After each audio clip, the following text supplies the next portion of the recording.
In the Heat of the Night was a show about justice surviving in a broken world, but for many of the people who brought it to life, justice never came. This is what really happened to the cast of In the Heat of the Night. Carroll O'Connor as Chief Bill Gillespie. As In the Heat of the Night gained acclaim, O'Connor carried not only the responsibility of leading the show, but also the quiet exhaustion of a man who had climbed too late and too hard. The deepest fracture in his life came in the 1990s when his son Hugh O'Connor battled severe drug addiction. Despite repeated attempts at rehabilitation, Hugh took his own life in 1995 at the age of 33. The loss shattered O'Connor. Carroll O'Connor passed away on June 21, 2001. Howard E. Rollins Jr. as Chief of Detectives, Virgil Tibbs. He was 37 years old when In the Heat of the Night premiered in 1988, stepping into the role of Virgil Tibbs, the brilliant principled chief detective. But even as Tibbs became a symbol of dignity, intelligence, and racial progress on screen, Rollins's private life was beginning to fracture. Alcohol and drug abuse slowly tightened their grip, turning professional momentum into instability just as his fame peaked. Howard E. Rollins Jr. died on December 8, 1996, at just 46 years old, from complications related to AIDS. Anne Marie Johnson as Althea Tibbs, the poised, intelligent wife of Virgil Tibbs, whose strength lay in quiet, emotional presence rather than overt authority. Drawing from years of witnessing inequality and instability in Hollywood, she became increasingly vocal about labor rights, representation, and fairness.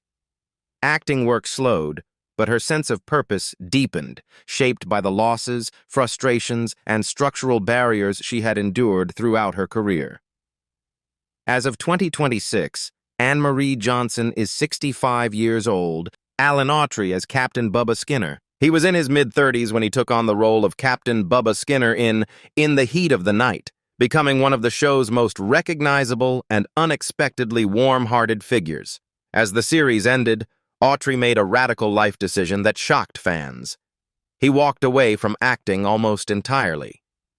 Determined to rebuild his identity, he entered public service, a move driven by faith, frustration, and a desire for tangible impact beyond scripted roles. As of 2026, at 73 years old, he lives a largely private life.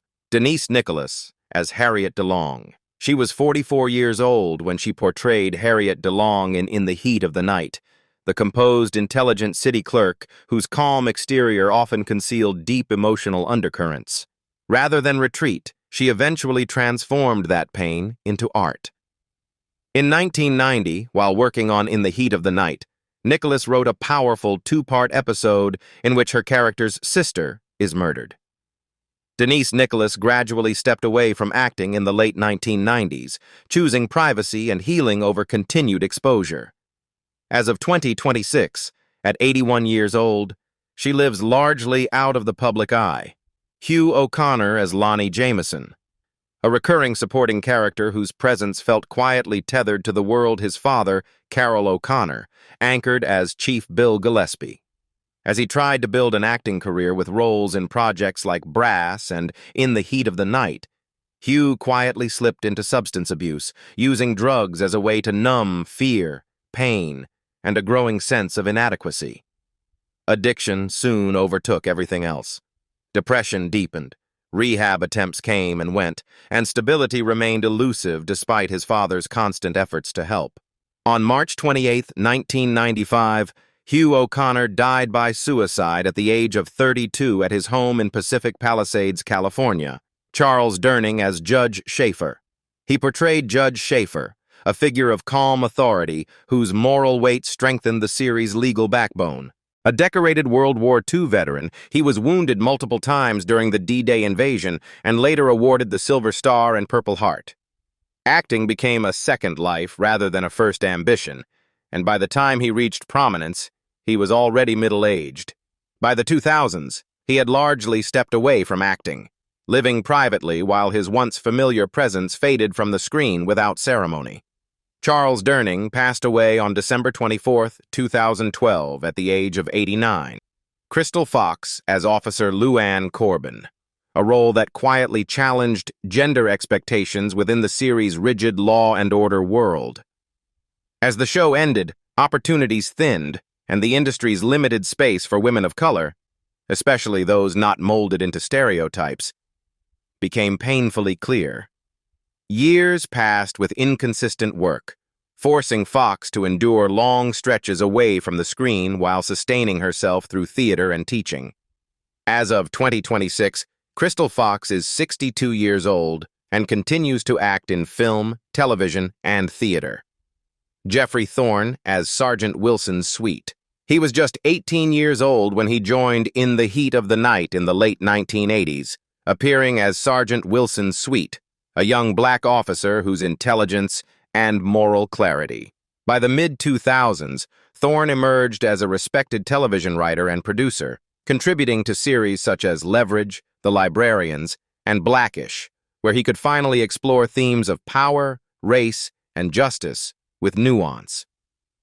As of 2026, at 59 years old, he continues working as a writer, producer, and comic book author, including major contributions to the Green Lantern universe.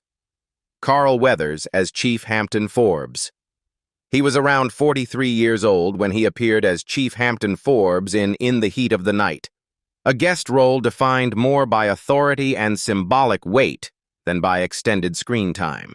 In later years, he experienced a creative resurgence through roles in Arrested Development and The Mandalorian, where age and experience transformed him into a mentor figure both on and off screen, a far cry from the invincible fighter who once defined his image. Carl Weathers passed away at his home in Los Angeles on February 1, 2024, at the age of 76, due to atherosclerotic cardiovascular disease. In the Heat of the Night wasn't just about crime. It was about people, time, and the cost of carrying justice on your shoulders. Some lived long enough to watch their legacy fade. Others never got the chance. Which story stayed with you the longest? Leave a comment and subscribe for more untold Hollywood journeys.